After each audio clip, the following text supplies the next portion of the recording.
जय हिंद। महर्षि study group में आपका स्वागत है। हम लोग 7th क्लास का हिस्ट्री पढ़ रहे थे एनसीईआरटी, जिसमें हम लोग चौथा चैप्टर पढ़ रहे थे मुग़ल साम्राज्य। तो हम लोग इसमें पढ़ रहे थे अकबर के बारे में। इससे पहले का पढ़ लिए थे, अब अकबर के बारे में पढ़ रहे थे। तो कैसे अकबर ने हिंदुस्तानी मुसलमानों को अमीर बनाया, यानी कि अपने दरबार में जो रहते थे अधिकारी, उन्हें अमीर कहा जाता था।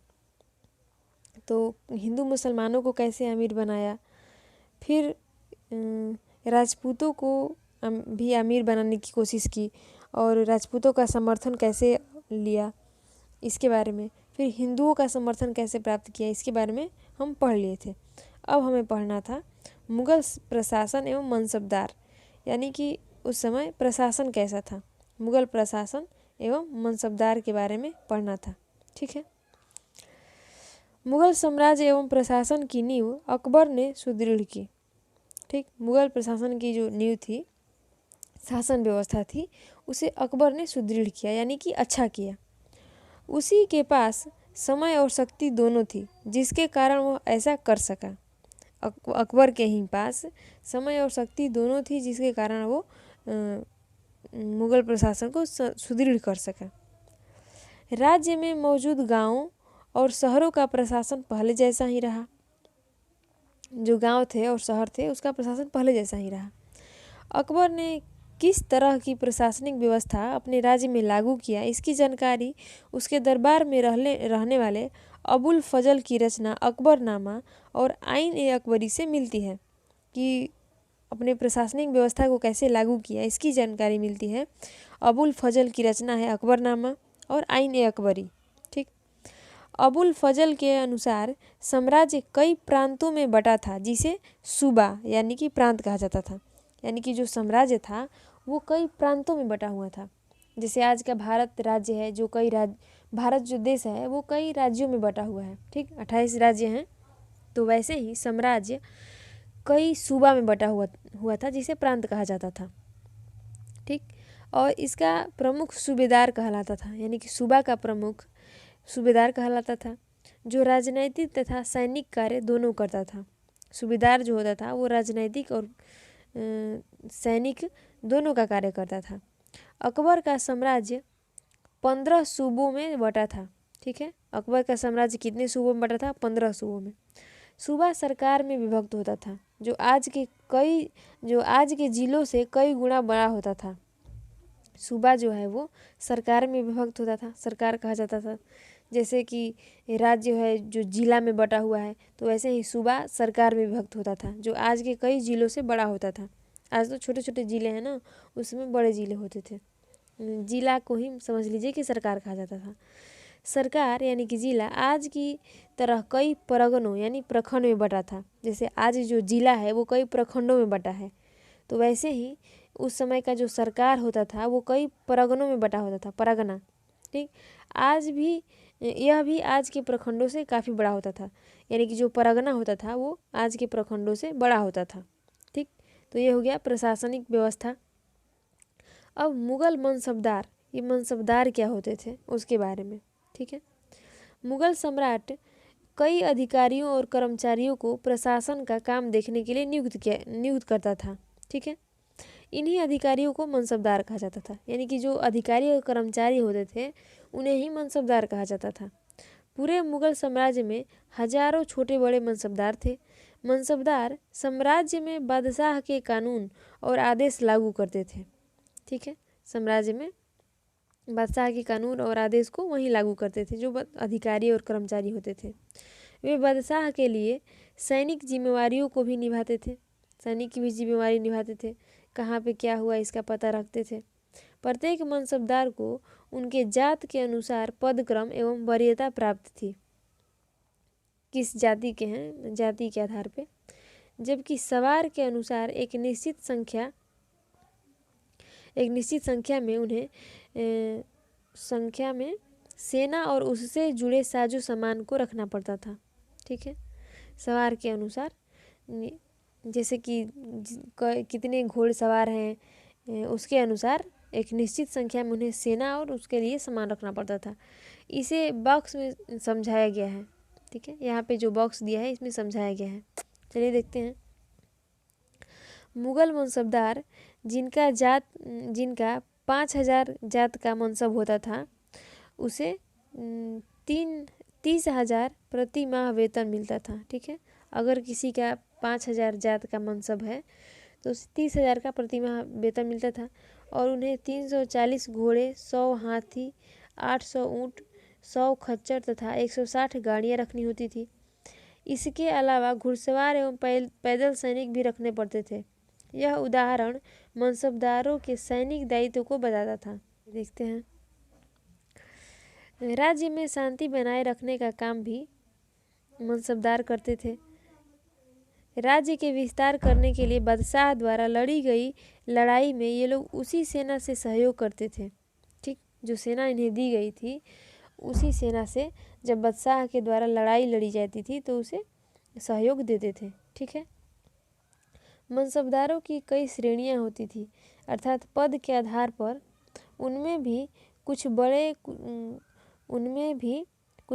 कुछ मध्यम दर्जे का तो कुछ छोटे होते थे। जैसे आज के अधिकारियों में भी इस तरह का विभाजन होता है, कुछ बड़े अधिकारी होते हैं, कुछ छोटे अधिकारी होते हैं। ठीक है, बड़े मनसबदारों को, जिनकी संख्या बहुत कम थी, उनको अमीर कहा जाता था। अमीरों को जितना वेतन मिलता था उतना दुनिया के किसी अन्य राज्य के अधिकारियों को नहीं मिलता था। ठीक है, दुनिया में कोई भी ऐसा राज्य नहीं था जहाँ के अधिकारियों को उतना वेतन मिलता हो जितना अमीरों को मिलता था। ठीक है, 8,000 रुपये महीना से 45,000 रुपये महीना तक वेतन प्राप्त करने वाला अमीर होता था। ठीक, निम्न स्तर के मनसबदारों को नगद वेतन मिलता था, मगर उच्च स्तर के मनसबदारों को जागीरें प्रदान की जाती थी। यह जागीरदार भी कहलाते थे, यानी कि जो मनसबदार थे वही जागीरदार भी कहलाते थे। जागीर का मतलब होता है कि उन्हें एक भूमि दी जाती थी जहाँ का लगान यानी कर वो वसूल करते थे। जागीर के अंतर्गत इन्हें निर्धारित लगान वाली भूमि आवंटित की जाती थी, जिसकी लगान ये प्राप्त कर अपना खर्च पूरा करते थे। ठीक है, तो इतना तक समझ गए। अब आगे देखते हैं। अकबरनामा और आइन ए अकबरी। अकबरनामा ये अबुल फजल के द्वारा लिखी गई पुस्तक है जिसमें अकबर के बारे में बताया गया है। ठीक है, अब आगे देखते हैं। ठीक है, अकबरनामा। अकबर ने अपने मित्र और सलाहकार अबुल फजल को अपने शासनकाल का इतिहास लिखने का आदेश दिया। ठीक है, अबुल फजल को, और अबुल फजल ने 3 भागों में यह रचना लिखी जिसका नाम अकबरनामा है। अकबरनामा था। प्रथम भाग अकबर के पूर्वजों का बयान है। प्रथम भाग जो है अकबरनामा का, उसमें अकबर के पूर्वजों का बयान है, और दूसरे भाग में अकबर के शासनकाल का इतिहास है जिसका नाम आइन ए अकबरी है। ठीक है, और तीसरे भाग में अबुल फजल ने अपने बारे में लिखा है। ठीक है, इससे प्रशासन, सेना, राजस्व, साम्राज्य का भूगोल, यानी कि जो दूसरा भाग है उसमें प्रशासन, सेना, राजस्व, साम्राज्य का भूगोल, समकालीन भारतीय संस्कृति और परंपराओं का वर्णन है आइन ए अकबरी के दूसरे भाग में। ठीक, मनसबदारों का प्रशासन में क्या स्थान है इसको बताने के लिए जात और सवार नामक 2 संख्या सूचक शब्द अपनाए गए थे। ठीक, इनमें जात की संख्या जितनी अधिक होती वह उतना ही बड़ा अधिकारी माना जाता था। वह कितने जात का जैसे संख्या है ये, ठीक, ऊपर समझाया गया था जैसे कि 3,000 का जात था इस जो ये मनसबदार है उसका 3,000 का जात है। जात यानी कि कास्ट से यहाँ पे नहीं रिलेट किया गया है। जात एक संख्या होती थी और सवार भी संख्या होती थी, संख्या सूचक शब्द थे। ठीक, उसी के आधार पे उन्हें वेतन दिया जाता था, जात और सवार के बेस पे ही, आधार पे ही। इसी तरह सवार की भी संख्या निश्चित होती थी जिसके अंतर्गत किसी मनसबदार को कितना पैदल सैनिक, कितने घोड़े और सवार तथा कितनी हाथी रखनी है यह तय किया जाता था। मनसबदारों को वेतन के रूप में भूमि दिया जाता था, जिससे वे राजस्व एकत्रित करते थे और मनसबदारों को दी गई भूमि जागीर कहलाती थी। इसमें ज़मीन से प्राप्त आमदनी का आकलन ठीक से किया जाता था ताकि मनसबदारों के लिए निर्धारित वेतन उससे प्राप्त हो सके। इस तरह मनसबदार जागीरदार भी बन जाते थे। जागीर उनको मिलती थी तो उसका मालिक वो बन जाते थे। इनका पद वंशानुगत नहीं था, यानी कि एक ही जागीर उन्हें पीढ़ी दर पीढ़ी नहीं मिलती थी, बदलती रहती थी। मनसबदारों की नियुक्ति राजा के द्वारा की जाती थी। इसमें प्रांत प्रमुख यानी सूबेदार और बड़े मनसबदारों की सिफारिश भी चलती थी। जो सूबेदार होते थे और मनसबदार होते थे उनकी सिफारिश भी चलती थी मनसबदारों की नियुक्ति के लिए। ठीक, ज़्यादातर मनसबदार अपने जीवन काल में यह प्रयास करते थे कि वे किसी तरह से अपने लड़के को मनसबदार बना दे। इसके लिए प्रभावशाली लोगों को कीमती उपहार भी दिया जाता था। अब है राज्य की आमदनी, खेती बाड़ी और किसान, यानी कि जो अकबर के समय में राजे थे और खेती बाड़ी जो थे, उस राज्य की आमदनी क्या थी, खेती बाड़ी कैसे होती थी और किसान कैसे थे। ठीक, ये पढ़ेंगे। राज्य की आमदनी मुख्य रूप से खेती की उपज पर जो कर लिया जाता था उससे होती थी। खेती का काम छोटे किसानों द्वारा किया जाता था। किसानों से कर गांव में रहने वाले ग्राम प्रमुख या स्थानीय सरदारों द्वारा लिया जाता था। किसानों से उपज के ऊपर कितना कर लिया जाए इसे अकबर के राजस्व मंत्री राजा टोडरमल ने तय कर दिया था। टोडरमल ने तय कर दिया था कि किसानों से उपज के ऊपर कितना कर लेना है। ठीक, उसने खेती लायक भूमि का सर्वेक्षण किया और उसी के आधार पर नगद रूप में कर को तय कर दिया गया था। यह मोटा मोटी उपज का 3 से 6 भाग होता था। जो कर होता था वो उपज का तीसरा भाग या फिर छठवां भाग होता था। जमीन को 4 भागों में बांटा गया था, यानी कि 4 तरह की ज़मीनों को उस समय पे किया गया था। सबसे अच्छा पोलज ज़मीन होती थी जिस पर हर साल खेती होती थी। ठीक, परती ज़मीन होती थी जिसमें 1 साल के अंतर पर खेती होती थी। फिर चाचर भूमि होती थी जिसमें कुछ अंतराल पर बुआई होती थी और बंजर भूमि होती थी जिसमें लंबे समय तक बिना बुआई वाला ज़मीन होती थी, बंजर। ठीक है, लगान भी इन पर अलग अलग था। जो भूमि अलग अलग थी तो उन पर लगान भी अलग अलग था। ठीक है, राज्य खेती को बढ़ावा देने के लिए किसानों को ऋण सहायता देना तथा सिंचाई के लिए साधनों को निर्मित कराता था। राज्य जो थे वो खेती को बढ़ावा देने के लिए किसानों को ऋण देते थे और सिंचाई के लिए साधनों को निर्मित करते थे। किसान मुख्यतः चावल, गेहूँ, ज्वार, बाजरा और कुछ सब्जियां उपजाते थे। जैसे जैसे साम्राज्य का विस्तार हुआ उसका खर्च भी बढ़ता गया। उसे पूरा करने के लिए किसानों के ऊपर लगान का बोझ बढ़ाया गया। इस कारण से किसानों के हालात और ख़राब हुए। उनके पास लगान देकर बहुत कुछ बचता नहीं था जिसे वे अगले साल तक बचा कर रख सके। लगान देकर और जो भी बचता था उसे खाने वाने में वो ख़त्म हो जाता था। अगले साल के लिए कुछ नहीं बचता था किसानों के पास। ठीक है, आम लोगों का जीवन, यानी कि मुग़ल काल में आम लोगों का जीवन कैसा था उसके बारे में। मुग़ल काल में जनसाधारण के जीवन के विषय में पर्याप्त जानकारी मिलती है। इस काल में यूरोपीय व्यापारी भारत आए थे। उनमें से कई लोगों ने भारत की संपत्ति और समृद्धि तथा शासक वर्ग के शानो शौकत के जीवन के साथ साथ जनसाधारण जैसे किसानों के जीवन से जुड़ी वस्तुओं को बनाने वाले दस्तकार और मजदूरों की गरीबी से भरे जीवन का भी चित्रण किया है। यानी कि जो भी आए थे उन्होंने ये सब चित्रण किया है। सामान्य आदमी कितना कम कपड़ा पहनते थे इस बात का जिक्र बाबर ने भी अपनी आत्मकथा तुजुक-ए-बावरी में किया है। जो बाबर की आत्मकथा है तुजुक-ए-बावरी, उसमें भी यह जिक्र है कि उस समय पे आदमी कितना कम कपड़ा पहनते थे। उसने कहा कि यहाँ किसान तथा निम्न वर्ग के लोग करीब करीब नंगे रहते थे। ठीक है। इसके बाद वह उस लंगोट का वर्णन करता है जो पुरुष पहनते थे तथा महिलाओं की साड़ियों का भी वर्णन करता है बाबर अपनी आत्मकथा में।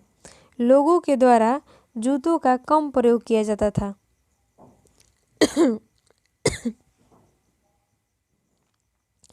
जहाँ तक मकान और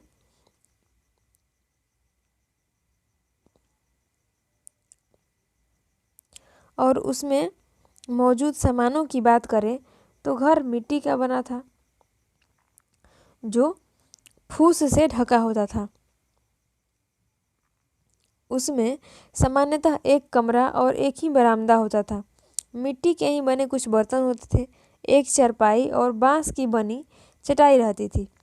तांबे तथा अन्य धातुओं के बर्तन इनकी पहुंच से दूर था, इसलिए मिट्टी के बर्तन रखते थे। यानी किसानों के पास तांबे के या फिर अन्य धातुओं के बर्तन जो थे वो इनकी पहुंच से दूर थे। खाद्य पदार्थों में चावल, बाजरा और दाल प्रमुख था। बंगाल और समुद्र के तटीय इलाकों में मछली प्रमुख खाद्य पदार्थ था। उत्तर भारत में गेहूं और मोटे अनाज की रोटी तथा दाल प्रमुख भोजन था। लोगों के द्वारा भरपेट भोजन रात में ही खाया जाता था। खाद्यान्नों की अपेक्षा तेल, घी सस्ते थे, इसलिए लोगों का वह प्रमुख भोजन था। चीनी तथा नमक थोड़े महंगे होते थे। इस प्रकार यद्यपि आम आदमी के पास कपड़ों की कमी थी, लेकिन खाना अच्छा खाते थे। गाय और भैंस लोग अधिक संख्या में रखते थे, इसीलिए दूध, घी उन्हें काफ़ी मिलता था।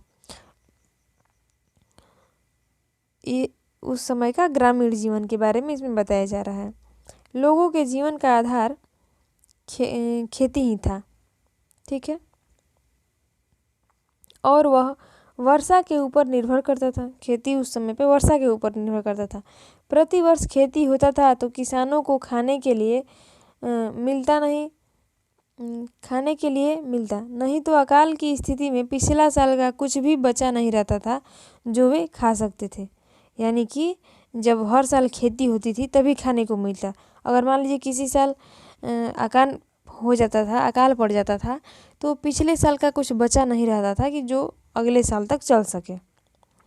लगान जब नगद में देना तय हुआ तो किसानों की स्थिति और ख़राब होने लगी। लगान देने के दबाव में मंडी में उनका अनाज सस्ता बिक जाता था और कुल मिलाकर गांव में रहने वाले बहुसंख्य लोगों का जीवन बहुत गरीबी में बीतता था। लगान देने के चक्कर में अपना अनाज जल्दी बेच देते थे, जो कि सस्ते में खरीद लेते थे व्यापारी। ठीक है। अब आगे दिया है मुगलों की धार्मिक नीति और भारतीय लोगों के साथ उनका मिलन। उनकी धार्मिक नीति कैसी थी? जो मुगल थे उनकी धार्मिक नीति कैसी थी? ठीक, तो अब ये देख लेते हैं। अकबर ने भारत में अपने शासन को मजबूत बनाने के लिए बहुसंख्य भारतीय हिंदू लोगों के साथ अच्छा संबंध बनाने के लिए धार्मिक स्तर पर मेलजोल की नीति अपनाई। ठीक है। हिंदुओं से अच्छा संबंध बनाने के लिए धार्मिक स्तर पे मेलजोल की नीति अपनाई। अकबर ने अपने राज्य को अस्थायी बनाने के लिए भारतीय लोगों की बहुसंख्य आबादी यानी हिंदुओं का समर्थन प्राप्त करने का प्रयास किया और इसी के तहत अकबर ने एक नवीन धार्मिक नीति सुलह-ए-कुल यानी सर्वत्र शांति को अपनाया। अब सुलह-ए-कुल यहाँ पे दिया है कि ये क्या था। अकबर द्वारा भारत में अपनाई गई नई धार्मिक नीति जिसमें सभी धर्म के मानने वालों के साथ सहिष्णुता का व्यवहार किया गया और धार्मिक आस्था के स्तर पर अंतर नहीं किया गया। सभी धर्मों को एक समान मानने के लिए सुलह-ए-कुल की नीति अपनाई गई। ठीक, यह नीति सच्चाई, न्याय और शांति पर बल देता था। ठीक है। अब दिया है अबुल फजल ने सुलह-ए-कुल के विचार और नीति को अपनाने में अकबर की मदद की। अबुल फजल ने इसको अपनाने में मदद की अकबर की। जहांगीर और शाहजहां ने भी इसी नीति को अपनाया। औरंगजेब के काल में धार्मिक स्तर पर मेलजोल बनाए रखने की नीति राजनैतिक स्थिति के कारण खंडित हुआ। अकबर ने समाज में नैतिक एवं सामाजिक मूल्यों को रखने के लिए कई नीति अपनाई जिसमें से हम दीन-ए-इलाही के नाम से जानते हैं। यानी कि और भी नीति अपनाई थी जिसे हम दीन-ए-इलाही के नाम से जानते हैं। अकबर ने ये सब नीति अपनाई थी। सभी धर्मों के सार को लेकर उसने इस नीति का प्रतिपादन किया था। सभी धर्मों का जो सार लिया, यानी कि अंतिम जो भी उसकी महत्वपूर्ण बातें थी उस धर्म की, उन्हें लेकर और एक धर्म बनाया जिसे दीन ए इलाही कहा गया। ठीक। जहांगीर, अब देखेंगे जहांगीर और शाहजहां के समय मुगल साम्राज्य। अब अकबर का समाप्त हो गया। अब जहांगीर और शाहजहां के समय में मुगल साम्राज्य कैसा था उसके बारे में देखेंगे। 1605 में अकबर के मरने के बाद उसका पुत्र जहांगीर बादशाह बना। ठीक है। उसका शासनकाल सामान्यतः शांतिपूर्ण रहा, यानी कि जहांगीर का। इस समय अधिक युद्ध नहीं हुआ। फिर भी उसने अपने पिता द्वारा जीते गए क्षेत्र पर नियंत्रण और प्रशासनिक व्यवस्था को बनाए रखा। बंगाल पर मुगल सत्ता को इसने और मजबूत किया। मेवाड़ के राणा के साथ अस्थायी शांति स्थापित की। पंजाब के कांगड़ा क्षेत्र पर अधिकार किया तथा अहमदनगर राज्य के साथ शांति समझौता किया। ठीक है। जहांगीर के लिए सबसे दुखद रहा कंधार का मुगलों के हाथ से निकल जाना। ठीक है। ये जहांगीर का इमेज दिया हुआ है। ये जो है वो जहांगीर का इमेज दिया हुआ है।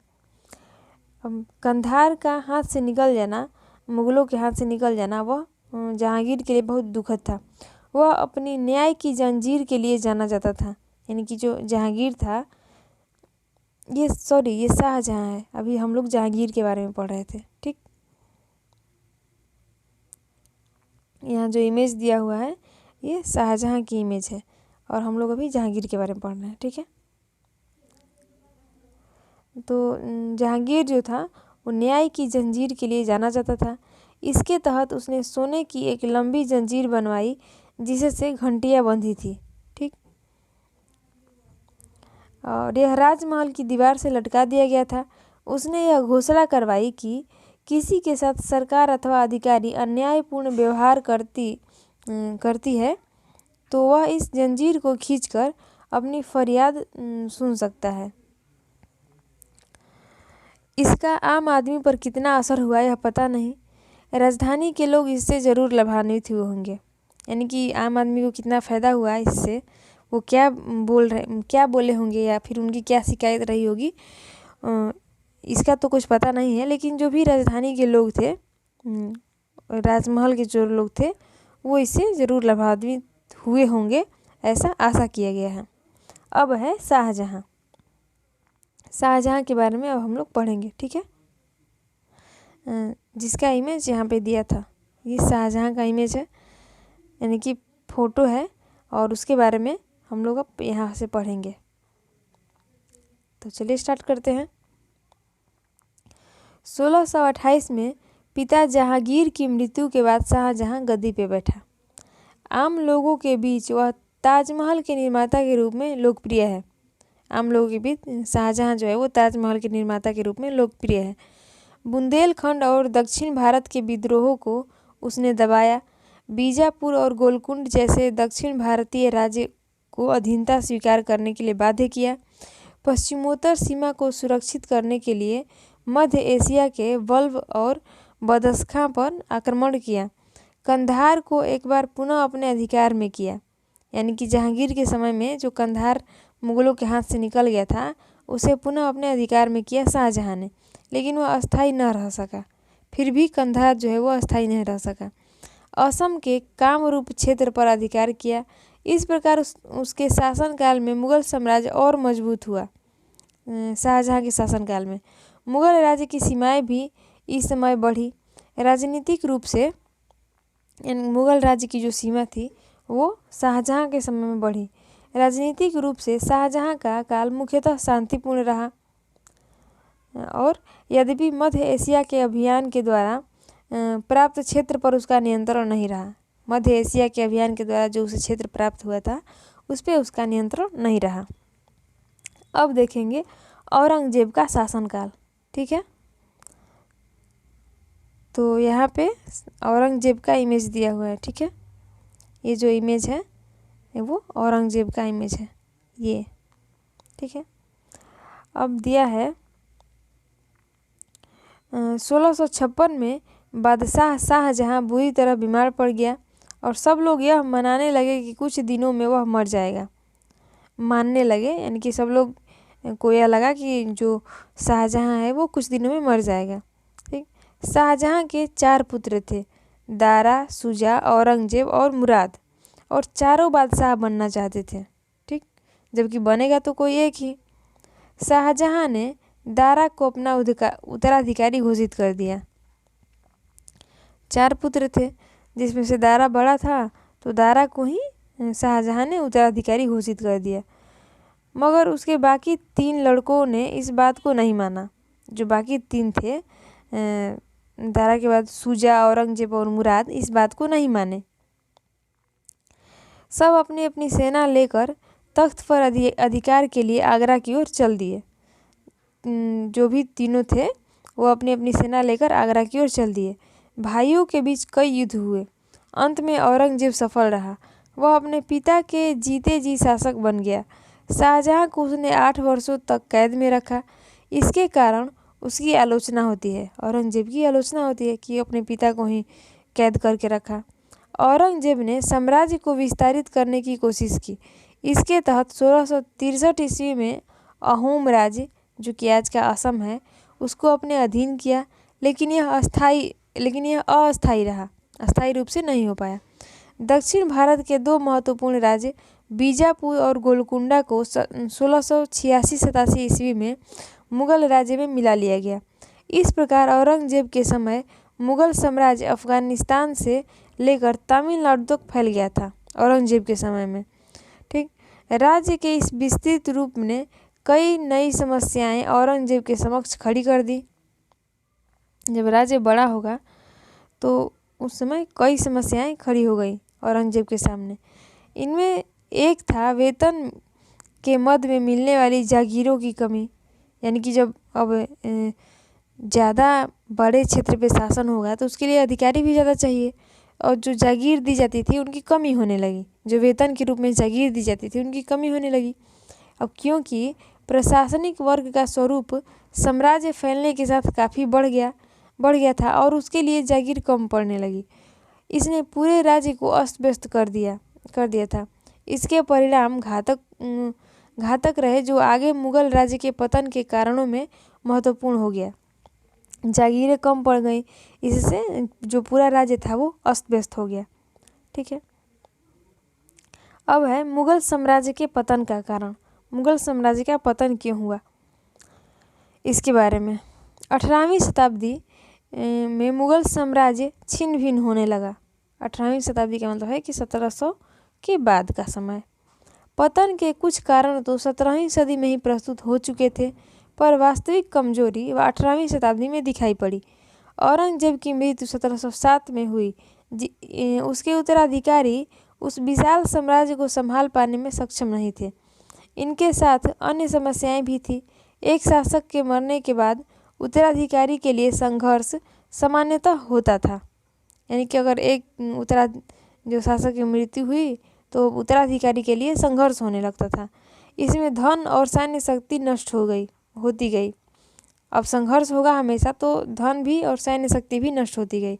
प्रभावशाली पदाधिकारी इस स्थिति में किसी एक राजकुमार के साथ मिलकर अपना स्वार्थ साधना चाहते थे, यानी कि जो भी अधिकारी होते थे वो किसी एक राजकुमार के साथ मिलकर अपना स्वार्थ, यानी कि उनसे धन दौलत ये सब उनको लालच देते थे कि आप हम धन दीजिए और हम आपको राजा के रूप में मानेंगे, ऐसा करते थे। वस्तुतः मुगलों के परवर्ती शासक महत्वपूर्ण पदाधिकारियों के हाथ के कठपुतली बन गए।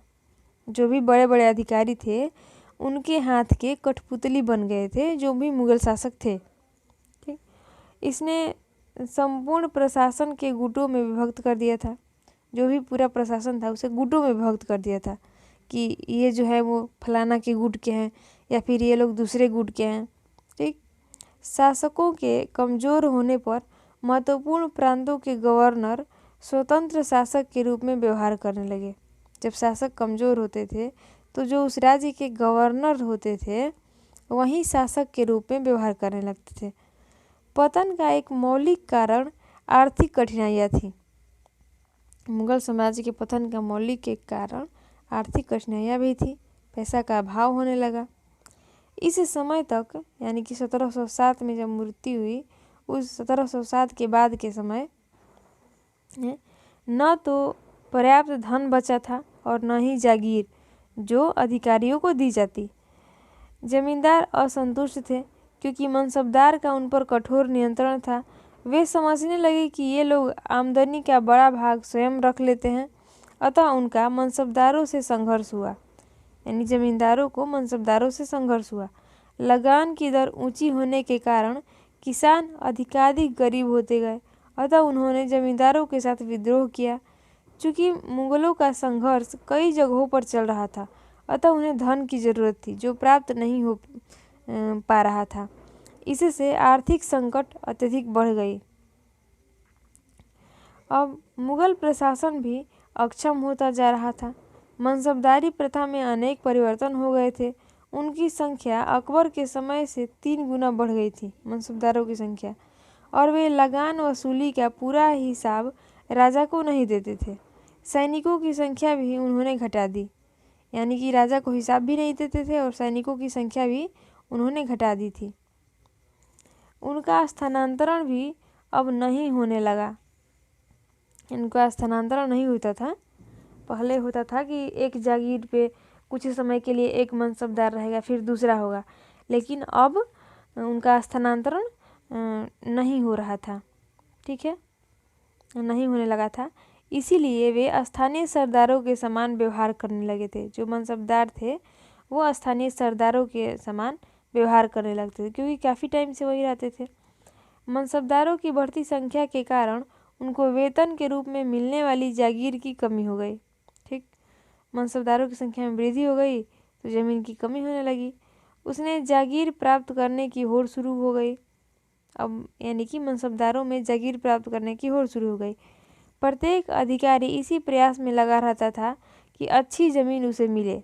जागीर पर नियंत्रण भी अस्थायी होता था, क्योंकि प्रशासक एक दूसरे के विरुद्ध षड्यंत्र कर जागीर की अदला बदली करवा देते थे। इस प्रकार जागीर का यह संकट संपूर्ण मुगल प्रशासन को छिन्न भिन्न कर दिया। जागीर प्राप्त करने का यह संघर्ष, मुगलों का सैनिक क्षमता और शक्ति भी कमज़ोर हो गया।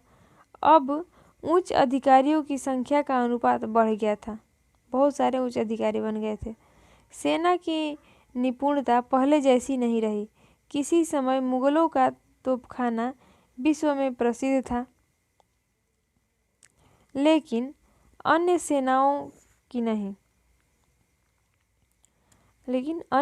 की तुलना में अब यह तकनीकी के रूप में पिछड़ गया था। दूसरे लोगों की सेना तकनीकी में आगे बढ़ गई, जबकि मुगलों की सेना तकनीकी रूप से पिछड़ गया। बंदूकों और तोपों के उन नवीनतम नमूनों में मुगलों की अब कोई रुचि नहीं रह गई थी, जिनका प्रयोग संसार के अन्य देश कर रहे थे। उन नवीनतम बंदूकों और तोपों से मुगलों की कोई रुचि नहीं थी। सैनिकों को प्रशिक्षण देने के स्थान पर वे विदेशियों को अपनी तोपें को चलाने की नियुक्त कर संतुष्ट हो जाते थे। यानी कि जो अपने देश के हैं सैनिक हैं, उन्हें तोप चलाने की प्रशिक्षण नहीं देकर जो विदेशी होते थे उन्हें अब तोप चलाने के लिए नियुक्त करते थे और संतुष्ट हो जाते थे। इन्होंने नौसेना के विकास की ओर भी ध्यान नहीं दिया। उनको यूरोपीय देशों के आक्रमण की कोई आशंका नहीं थी। यूरोप में नवीन विज्ञान का विकास हो रहा था।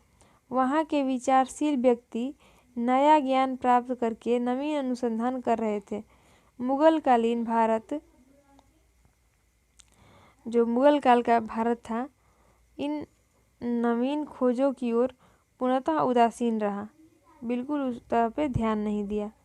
ठीक, अभिजात्य वर्ग के लोग और धनी व्यापारी विलासितापूर्ण जीवन व्यतीत करने में ही रुचि लेते थे। इस विलासितापूर्ण जीवन से 18वीं शताब्दी में देश का चारित्रिक और सामाजिक पतन हो गया। अभिजात कुल के लोग अपना समय आलस्य और शराब पीने में नष्ट कर देते थे। ठीक है,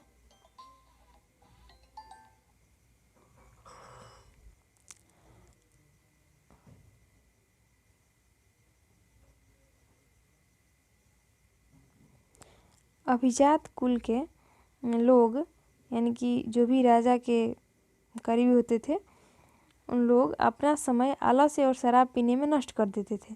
ठीक है। मुगल शासकों के समक्ष अपनी ही परेशानी एवं समस्या बहुत अधिक थी, तभी उन पर उत्तर पश्चिम से भी हमले किए जाने लगे। इन आक्रमणों ने यह वही उत्तर पश्चिम है जहाँ से हमेशा आक्रमण होता है। इन आक्रमणों ने मुगलों की शक्ति समाप्त कर दी। पहला आक्रमण सन 1739 में ईरान के शासक नादिर शाह ने किया और राजधानी दिल्ली को तहस नहस कर दिया। ठीक है। पहला आक्रमण किया था 1739 ईस्वी में नादिर शाह ने। मुगल उसके सामने झुक गए। उसने भारत से मनचाहा धन लूटा। नादिर शाह ने मनचाहा धन लूटा भारत से।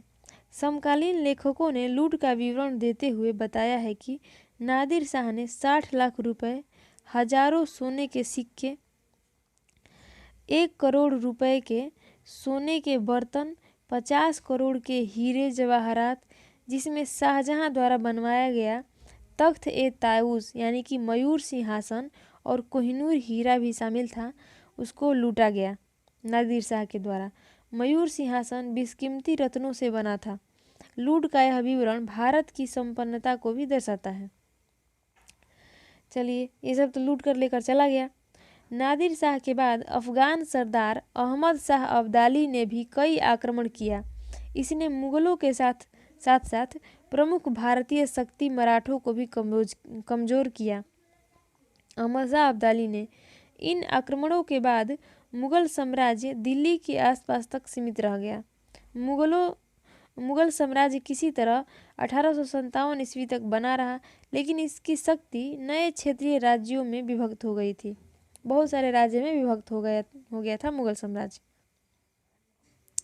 अब आगे देखते हैं। इस तरह मुगल साम्राज्य का पतन हो गया। ठीक। राजधानी दिल्ली एक कमजोर नगर रह गया, पतन हो गया, और जो दिल्ली राजधानी थी वो एक कमजोर नगर बनकर रह गई। परंतु उस संस्कृति और जीवन के उन तरीकों का जो मुगल साम्राज्य के वैभव और विलास के अंग थे, इनका अंत नहीं हुआ। उनकी वैभवशाली परंपरा उसके अवशेष पर पैदा हुई शक्तियों के पास पहुंच गई, जो 18वीं शताब्दी में उदित हुई थी। इसी सदी का इतिहास इन्हीं राज्यों के क्षेत्रीय शक्तियों का इतिहास है। ठीक। इन राज्यों में मुगल वैभव की झलक अब भी देखी जा सकती है। जो भी आसपास के राज्य हैं वहाँ पे अभी भी देखी जा सकती है। इन राज्यों के विषय में आप आगे के अध्याय में पढ़ेंगे। जो भी राज्य हैं जिसमें मुगल की वैभव अभी भी दिखाई देती है, उनके बारे में हम लोग अगले अध्याय में पढ़ेंगे। तो ये चैप्टर चौथा चैप्टर था जो कि समाप्त हो गया। अब मिलते हैं अगले चैप्टर के साथ अगली वीडियो में। तब तक के लिए जय हिंद। आप लोग इसे अच्छे से पढ़िए, समझिए। ये बेसिक नॉलेज होता है। ठीक है।